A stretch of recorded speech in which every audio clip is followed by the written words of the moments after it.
ঈমানদারগণ, তোমরা আল্লাহ সুবহানাহু ওয়া তাআলার কাছে তওবা করো, খালেস তওবা, অন্তর থেকে, মন থেকে পরিষ্কার পরিচ্ছন্ন তওবা। আজকে আমরা তওবা কি, তওবা কিভাবে করতে হয়, কেমনে তওবা করে, আজকে অনেক মানুষ আমরা এই সিস্টেমটা বা এই বিষয়টা আমরা বুঝি না। তওবা কঠিন কোনো বিষয় না, একেবারে সহজ একটি বিষয়। কোন মানুষ যখন ভুল করেছে, কোন মানুষ যখন পাপ করেছে, পাপ করার পরে, ভুল করার পরে সেই ব্যক্তি তার মনে মনে নিজেকে অপরাধী বলে মনে হচ্ছে, নিজেকে খারাপ লাগছে, নিজেকে মনে করছে যে আমি অপরাধ করে ফেলেছি, আমি অপরাধী, বা মনে হচ্ছে যে কেন করলাম খারাপ কাজটা, কেন আমার দ্বারা এই নেক্কারজনক খারাপ কাজ হয়ে গেল। এটা হলো তওবা, এটা হলো তওবা। আরেকটা যদি আপনাদেরকে বলি, তাহলে তওবা হচ্ছে যে আপনার একটা অন্যায় কাজ আপনার দ্বারা হয়ে গেছে, হওয়ার পরে আপনি চিন্তা করছেন যে ওই পাপের কাছে বা ওই কাজটা আমি আর কখনো করব না। এটা হলো তওবা। আপনি ভুল করেছেন, ভুল বুঝতে পেরেছেন, আল্লাহকে বলছেন আল্লাহ আমি যে পাপ করেছি, যে অপরাধ করেছি, যে ভুলটা করেছি, এই ভুলটা আমি আর কখনো করব না। যে অপরাধটা করেছি, যে ভুলটা করেছি, যেটা আমার দ্বারা হয়ে গেছে, আল্লাহ আমি এই অপরাধ আর কখনোই করব না, আমার দ্বারা এই অপরাধ আর হবে না। এটা হলো আপনার তওবা। যাই হোক, তাহলে আল্লাহ পাক রব্বুল আলামিন বলছেন তোমরা খালেস তওবা করো, তোমরা পরিষ্কার ইখলাসের সহিত সুন্দরভাবে সঠিক তওবা করো। সম্মানিত উপস্থিতি, এ মর্মে রাসূল সাল্লাল্লাহু আলাইহি ওয়াসাল্লাম বলছেন যে আমরা মানুষ একটা জিনিস লক্ষ্য করেন যে আমরা যদি কোনো মানুষ, আমি মনে করেন আপনাদের কোনো একজনের কাছে ভুল করে ফেলেছি, আমি আপনাদের কোনো একটা মানুষের কাছে নেহাত বড়, খুবই বড় অপরাধ করে ফেলেছি। আমাকে অপরাধ করার আগে মানুষটা যত ভালোবাসতো, যত সম্মান করত, এই যে অপরাধটা আমার দ্বারা হয়ে গেছে, হওয়ার পরে সেই ব্যক্তির কাছে যখন আমি ক্ষমা চাই, এই ব্যক্তির কাছে আমি ক্ষমা চাইলে সে ক্ষমা করে, সে ক্ষমা করে দেয়। আমার অনেক নিমুখারাম সমাজে রয়েছে যারা মানুষকে ক্ষমা করতে চায় না। ক্ষমা যে মহৎ গুণ এটা তারা জানেই না, একেবারে গণ্ড মূর্খ, লেখাপড়া করে ও ছাই শিখেছে, কিচ্ছু শিখেনি। মানুষকে ক্ষমা করতে হয়, মানুষকে ক্ষমা করা মহৎ গুণ এটা জানেই না সে। অশিক্ষিত চাষা, একেবারে বর্বর, সে বুঝেই না যে মানুষ ভুল করলে যত বড়ই ভুল হোক, আচ্ছা আমি বলি, আমি আপনার কাছে ভুল করলাম, করার পরে আমি আপনার হাত ধরে পা ধরে ক্ষমা ভিক্ষা চাইলাম, আপনি আমাকে ক্ষমা করলেন না। যদিও ক্ষমা করেন, তাহলে কোনো না কোনো একদিন আপনি বলবেন যে আমার কাছে সব থেকে বড় এমন একটা অপরাধ করেছে, যে অপরাধের কারণে সে আমার কাছ থেকে ক্ষমা চেয়েছিল একদিন। এটা হয় কিনা? হয়তো। বা আমি মরে গেলাম, আমি মরে গেলে আপনি বলবেন, আমার কবরে মাটি দেওয়ার পরে বলবেন যে ও একটা বড় অপরাধী ছিল আমার কাছে, আমি তাকে ক্ষমা করেছি, আল্লাহ যেন তাকে ক্ষমা করে দেয়। ঠিক আছে না? আছে এটা সমাজে। আচ্ছা, তো মানুষের কাছে পাপ, মানুষের কাছে ভুল করার পরে আমরা মন থেকে, দিল থেকে, অন্তর থেকে ক্ষমা পাই না, ক্ষমা পাই না। যদিও কেউ ক্ষমা করে, তারপরও নিজের মনের ভিতরে খুঁতখুঁতানি থাকে। আচ্ছা যাই হোক, তো আল্লাহ পাক রব্বুল আলামিনের কাছে বান্দা ভুল করে সব থেকে প্রিয় মানুষ হয়। আল্লাহর কাছে বান্দা অপরাধ করার পরেও সেই বান্দার আল্লাহর কাছে সব থেকে প্রিয় মানুষ কিভাবে? মানুষের কাছে মানুষ পাপ করলে পরবর্তীতেও কখনো প্রিয় মানুষ হতে পারে না, কখনোই না। মরে গেলেও প্রিয় মানুষ হয় না, মরে গেলেও বড় অপরাধ করছিল। আল্লাহর কাছে আপনি পাপ করার পরে আল্লাহর কাছে আমি পাপ করার পরে যদি আল্লাহর কাছে ক্ষমা ভিক্ষা চাই, আল্লাহ পাক রব্বুল আলামিন তার রাসূল সাল্লাল্লাহু আলাইহি ওয়াসাল্লামকে বলছেন, নবী আপনি বলে দিন, কুল্লু বানি আদম, প্রত্যেকটি আদম সন্তান খাত্তাউন, ভুলকারী, ওয়া খায়রুল খাত্তাইনা তাওয়াবুন, আর তাদের মধ্যে সবথেকে উত্তম এবং শ্রেষ্ঠ ভুলকারী হলো সেই যে ব্যক্তি ভুল করার পরে আমি আল্লাহর কাছে ক্ষমা ভিক্ষা চাই। সুবহানাল্লাহ বলবেন না? মন চাই না আমাদের পাপ, আহা আমাদের পাপ, এত পাপ করেছি আমরা জীবনে, আমরা কেউ কখনো বলতেই পারবো না, মানে আমাদের কোনো হিসেবই নাই। আমাদের সব কিছুর হিসেব আছে, কিন্তু আমাদের পাপের কোনো হিসাব নেই। আমরা কোথায় যাব যখন আমরা মরে যাব? যখন আমাদের কবরে দাফন করে আসবেন, আসার পরে বলেন তো আমার জন্য কে সার্টিফিকেট দিবে? আমার কবরে আমার জন্য সুপারিশ করার জন্য কে থাকবে? কেউ আছে? আমার কবরে আমার বাপ মারা গেছে, আমি আমার বাপের কবরে গিয়ে সুপারিশ করি? আপনি মরে যাবেন, আপনার আদরের ধন, কলিজার টুকরা সন্তান, যার জন্য সব কিছু দিয়ে দিচ্ছেন, আপনার সেই সন্তান কবরের কাছে গিয়ে আপনার জন্য কি বলবে, আল্লাহ আমার বাপকে ছেড়ে দাও? এটা বলবে? আর যদিও বলে, আল্লাহ যদি দোয়া কবুল করে তাহলে তো অবশ্যই বেঁচে গেলেন। যদি দোয়া কবুল না হয়, যদি দোয়া কবুল না হয়, একটা বার কখনো কি ভেবে দেখেছেন যে আমি আপনি অপরাধ করলেও সেই দয়াময় আল্লাহর কাছে সব থেকে প্রিয় বান্দা আল্লাহ? নবী বলছেন, প্রত্যেকটি আদম সন্তান অপরাধী, প্রত্যেকটি আদম সন্তান অপরাধী। সে পীর হোক, সে হুজুর হোক, সে ওলি হোক, সে আলেম হোক, সে দরবেশ হোক, সে নবী হোক। মুহাম্মদ সাল্লাল্লাহু আলাইহি ওয়াসাল্লামের জীবনে ভুল ছিল? মুহাম্মদ সাল্লাল্লাহু আলাইহি ওয়াসাল্লাম জীবনে ভুল করেছিল? মানেন না? মুহাম্মদ সাল্লাল্লাহু আলাইহি ওয়াসাল্লাম জীবনে ভুল করেছিল। কোন ভুল? তার যদিও আগে পরে সমস্ত গুনাহ ক্ষমা ছিল, তারপরেও তার জীবনে ভুল ছিল। আল্লাহর নবী সালাত আদায় করাচ্ছেন, এমন অবস্থায় আসর কিংবা জোহরের সালাত আল্লাহর নবী 3 রাকাতে সালাম ফিরিয়ে দিলেন। 3 রাকাতে সালাম ফিরিয়ে দিলেন। সমস্ত সাহাবী চুপচাপ, সবাই সবার মুখের দিকে তাকায়, আসলে কি হচ্ছে? আল্লাহ কি শরীয়ত নামাজ কমিয়ে দিলেন, নাকি মুহাম্মদ সাল্লাল্লাহু আলাইহি ওয়াসাল্লাম ভুল করলেন, নাকি তিনি ইচ্ছা করে করলেন? এমন অবস্থায় জুরিয়াদাইন লম্বা হাত ওয়ালা একজন সাহাবী, তাকে বলা তো খিরবাগ, তিনি বলছেন আল্লাহর নবী নামাজ শর্ট করেছেন, আল্লাহর নবী নামাজ ভুল হয়েছে। আল্লাহর নবী বলতেন সত্যি। তারপরে সাহাবীরা বলছেন আল্লাহর নবী মনে হচ্ছে সালাত শর্ট হয়েছে, ভুল হয়েছে, 1 রাকাত কম হয়েছে। আল্লাহর নবী কথা না বলে সঙ্গে সঙ্গে উঠে আর 1 রাকাত সালাত আদায় করলেন। এটা কি মুহাম্মদ সাল্লাল্লাহু আলাইহি ওয়াসাল্লামের জীবনে ভুল না? আয়েশা রাদিয়াল্লাহু তাআলা আনহা সেই সফরে গিয়ে তার কি হয়েছিল? গলার হাড়, মালাটা হারিয়ে গেছিল। আল্লাহর নবীর চিন্তা ছিল এরকম, সিস্টেম ছিল এরকম, যদি কোনো কোথাও কাফেলা যেত, সবাই যখন রওনা হওয়ার পরে আর একজনকে দায়িত্ব দিতেন, তুমি সবকিছু খুঁজে আসবা, কোনো কিছু পড়ে থাকলে কেউ থাকলে নিয়ে আসবা।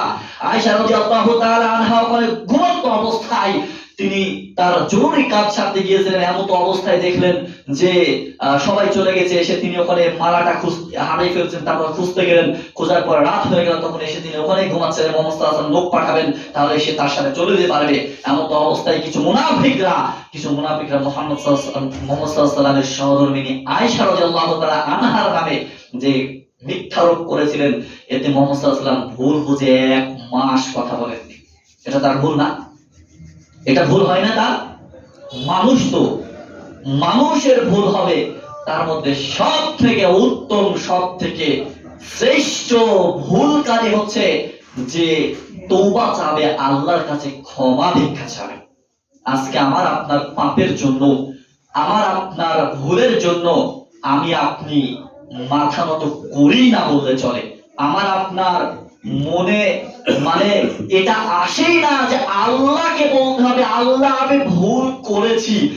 আল্লাহর নবী সাল্লাল্লাহু আলাইহি ওয়াসাল্লাম বলছেন, আবু হুরায়রা রাদিয়াল্লাহু তাআলা আনহু বলেন, নবী বলছেন যে তোমরা যদি ভুল না করতে, তোমরা যদি অপরাধ না করতে, তোমরা যদি পাপ না করতে, আল্লাহ পাক রব্বুল আলামিন তোমাদেরকে ধ্বংস করে দিতেন। তোমাদেরকে ধ্বংস করে দিয়ে আল্লাহ পাক রব্বুল আলামিন আরেকটা জাতি সৃষ্টি করতেন, যারা পাপ করত, আল্লাহর কাছে ক্ষমা ভিক্ষা চাইত। যারা পাপ করত, আল্লাহর কাছে ক্ষমা ভিক্ষা চাইতো। তাহলে বুঝেন যে ভুল করলে, ভুল করার পরে ক্ষমা ভিক্ষা চাইতে হবে। নবী সাল্লাল্লাহু আলাইহি ওয়াসাল্লাম বলছেন, তোমাদেরকে উল্টিয়ে আরেকটি জাতি সৃষ্টি করত, যেমনটি করে তোমাদের ভাইদেরকে উল্টিয়ে দিয়েছে। আমাদের ভাই জিন, আমাদের ভাই জিন। আল্লাহ পাক রব্বুল আলামিন বলছেন, ওমা খলাকতুল জিন্না ওয়াল ইনসা ইল্লা লিয়াবুদুন, আমি জিন এবং মানুষকে সৃষ্টি করেছি আমার ইবাদত করার জন্য। তওবা করা এটাও একটা ইবাদত, তওবা করা, তওবা চাওয়া এটাও একটা ইবাদত। সম্মানিত উপস্থিতি, বলছিলাম মুসলিম মানুষ, মুমিনরা তারা তাদের জীবনে যেই কাজটা করবে, যেটাই করুক না কেন, তাদের সমস্ত কাজ হলো ইবাদত। একজন মুমিন খাচ্ছে, এটাও তার ইবাদত। একজন মুমিন ভালো কথা বলছে, হাসি কথা বলছে, হাসি মুখে কথা বলছে, এটাও তার ইবাদত। সম্মানিত উপস্থিতি, তাহলে আমাদের জীবনে তওবার অনেক গুরুত্ব রয়েছে। আমাদের জীবনে তওবার অনেক গুরুত্ব রয়েছে, যেটা আমাদের জন্য অতীব জরুরি একটা বিষয়, যেটা আমাদের জন্য জরুরি ভাবে করণীয় একটা কাজ। আজকে আমরা জানি না কে কখন কোথায় কিভাবে মারা যাব, কার কখন কোন জায়গায় কিভাবে মরণ রয়েছে। আল্লাহর নবী বলছেন, তোমরা পাপ করো, পাপ করে আল্লাহর কাছে ক্ষমা ভিক্ষা চাও। আল্লাহর কাছে পাপ করে ক্ষমা ভিক্ষা না চাইলে আল্লাহ তোমাদের ভাইদের মতো তোমাদেরকে ধ্বংস করে দিতেন, দিয়ে আরেকটা জাতি সৃষ্টি করতেন যারা পাপ করত এবং আল্লাহর কাছে ক্ষমা ভিক্ষা চাইত। কিন্তু আমরা পাপ করেছি, পাপ করে করে করে করে করে করে করে আমাদের পাপের পাহাড় জমিয়ে ফেলেছি। এরপরে আমরা হতাশ, এরপরে আমরা নিরাশ। আল্লাহ পাক রব্বুল আলামিন হাদিসে কুদসিতে বলছেন, হাদিসে কুদসিতে বলছেন, রাসূল সাল্লাল্লাহু আলাইহি ওয়াসাল্লাম বলছেন, ক্বালা আল্লাহু তাআলা, আল্লাহ তাআলা বলেন যে, ইয়া আদম, হে আদম সন্তান, তোমার কত অপরাধ আছে, তুমি কত পাপ করেছো, কত পাপ করেছো, আমি তোমার সেই পাপের কোনো পরোয়া করি না, আমি তোমার সেই পাপের কোনো দাম দিই না, আমি তোমার সেই পাপের কোনো চিন্তাই করি না। তুমি যত পাপ করেছো, এই পাপ আমার কাছে কোনো কিছুই না। তুমি সমস্ত পাপ যদি পৃথিবী থেকে নিয়ে যদি যদি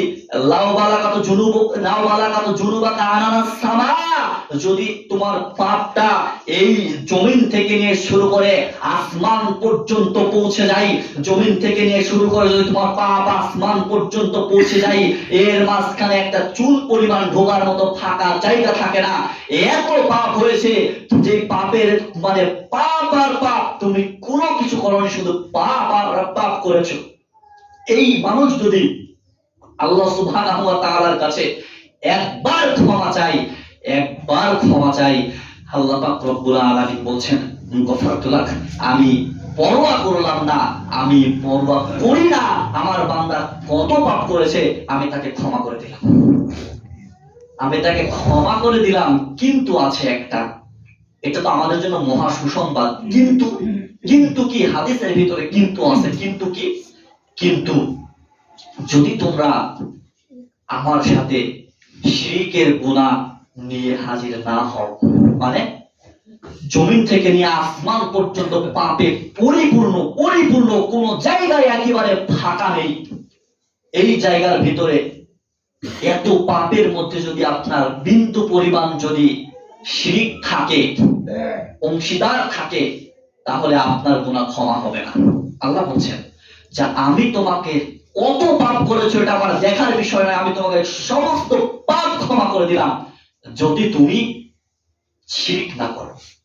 শিরক করা, আল্লাহ বলছেন, ওয়ামিনান নাসি মাইয়াত্তাখিযু মিন দুনিল্লাহি আনদাদা ইউহিব্বুনাহুম কাহুব্বিল্লাহ ওয়াল্লাযীনা আমানু আশাদ্দু হুব্বান লিল্লাহ।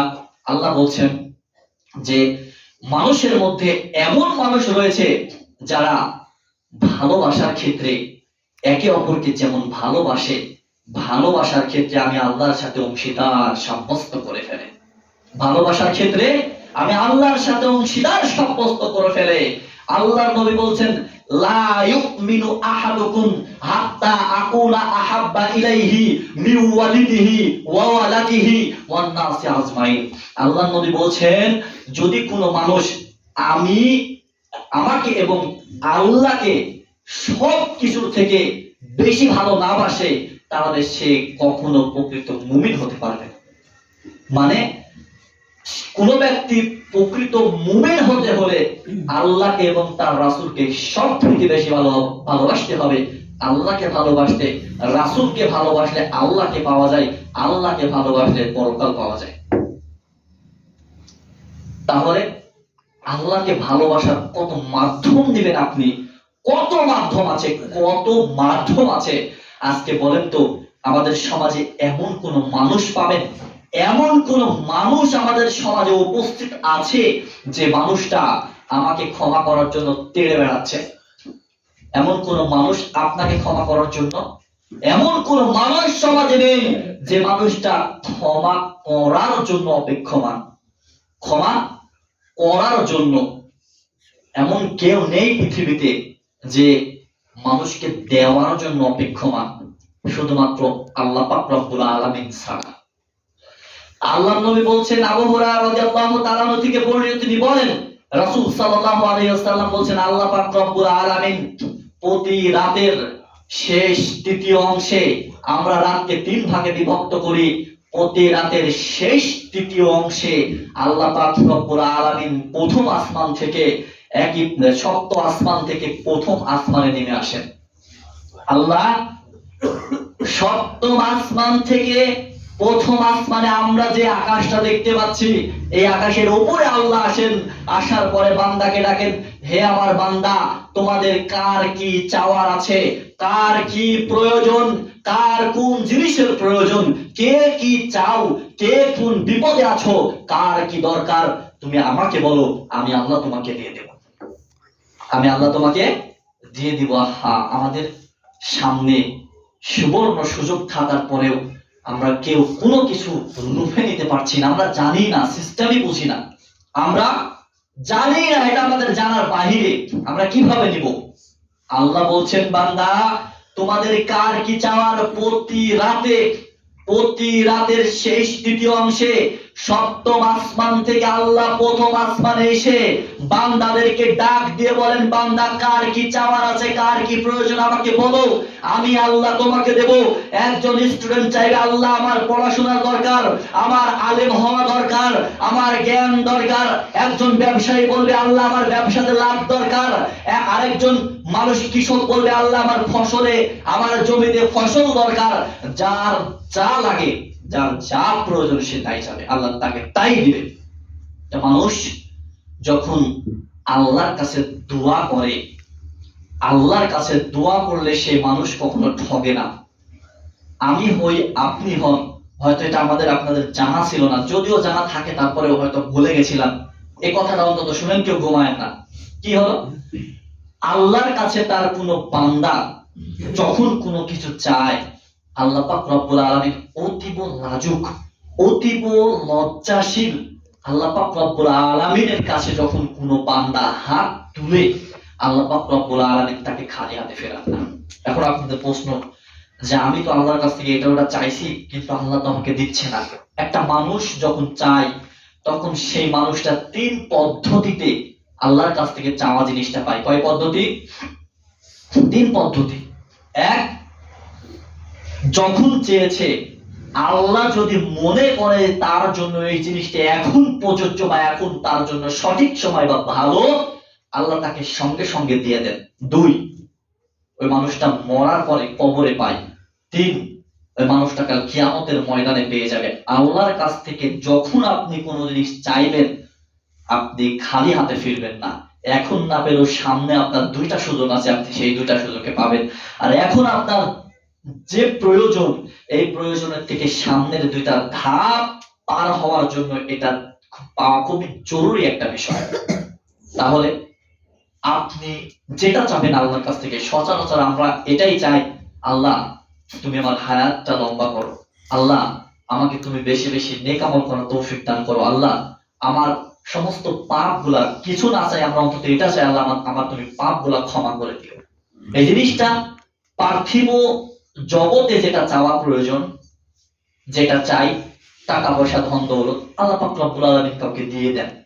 প্রয়োজন মনে যদি হয় তাহলে তাকে দিয়ে দেন, যে এর প্রয়োজন এ পারবে, এটা দিয়ে দেন। যাই হোক, তাহলে আল্লাহ পাক রব্বুল আলামিন প্রতি রাতে বান্দাকে বলছেন বান্দা চাও দিয়ে দেব।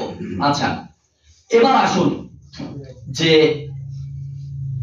আল্লাহ পাক রব্বুল আলামিন বলছেন আমরা তার পথে, আল্লাহর পথে, আল্লাহর রাস্তায় দৌড়াতে বা চলতে, তার রাস্তাতে যাওয়া, এটা আমরা ভুলে গেছি। কিভাবে যেতে হয়, কিভাবে চলতে হয়, কিভাবে দৌড়াতে হয়।